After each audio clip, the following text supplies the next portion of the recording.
Hey, summer's just around the corner, literally. And we are reminded to protect our skin from the sun, but many, they neglect the eyes. Those also need a little extra TLC. That's right. Especially when that sun is sunning. That's right. Our next guest is one of New York City's top optometrists, Dr. James Dello Russo. He is here with a summer survival guide to spare our eyes from the harsh rays of the summer sun. It is wonderful to see you.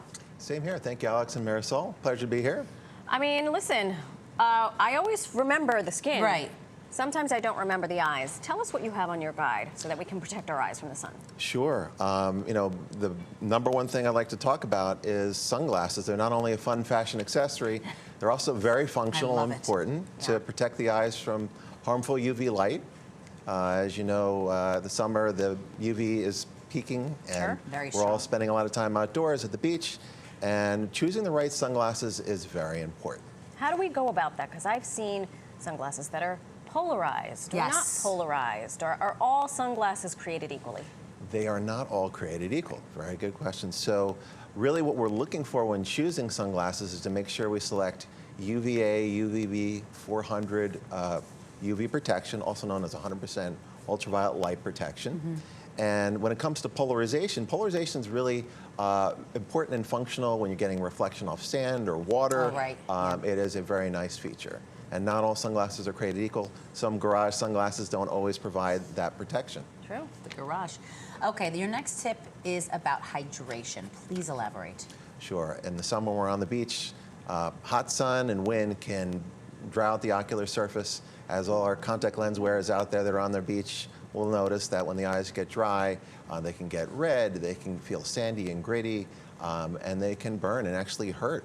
So remembering to stay hydrated is very important when we're out on the beach. So you want to drink at least 6 glasses of water throughout the day, and caffeine and alcohol in moderation. So we want to try to ditch, or in moderation, avoid the summer cocktails. What if hydration doesn't work? What if we have had the 6 to 8 glasses, or maybe we haven't had enough? What's the next best thing? So there's a lot of confusion when you go down that one eye aisle in the at the drugstore. You know, we want to try to avoid the products that we're probably familiar with, like Visine or a lot of the redness relievers, because they're simply just masking the symptoms. We really want to get to the root of what's bothering the eyes, which is we want to provide lots of lubrication. And so try to reach for a preservative-free artificial tear. They come in those little individual ampules you can crack open, or now they actually have preservative-free bottles. And there's a few brands here that some people may recognize. Refresh is preservative-free, as well as Systane. And what does this do? Is this like creating artificial tears, or what does that do exactly? What it's doing, it's almost analogous to a good skin moisturizer. We're really hydrating and lubricating that ocular surface. Moisturize your eyeballs. Yes, exactly. Do you do it before you go to? Is it anticipatory, or is it, oh no, the eyes are dry, give me the thing? Very good point. You really want to try to have a regimen and not chase the symptoms. So putting it in 2 to 3 times a day, especially if they're preservative-free. You can't overdose on them. You can use them as much as you like. Look at that. And speaking of regimen, what about an eye cream? Well, it's important when we're out in the sun to also protect our skin. And so when choosing sunblocks, we do want to protect the delicate skin underneath the eyelids. And so when you're applying them, just want to do it, very cautiously to make sure you don't get it on the eyelid margin, which can kind of wicken the eyes and burn and make people not want to put on the sunblock. I want to make sure that people are putting the sunblock on. And there are some products that you can look for that will provide good protection. We have a few here. These over here. Okay. These are the sunblocks. So we have there's a couple different sunblocks. You have mineral-based protections and chemical-based protections. So a great brand that is pretty gentle is Supergroup's Unseen Sunscreen. Pretty much a mineral-based protection that doesn't promote acne. I like the mineral base for that reason. And using just a regular SPF around the eye, like over your whole face, you're okay. That's fine. That's fine enough. Well, certainly to apply it liberally throughout the face and underneath the eye is important, but you want to provide a little bit of space on that under eye region, maybe about say a pencil width space, just so it doesn't end up getting kind of wicked in the eye. Another question.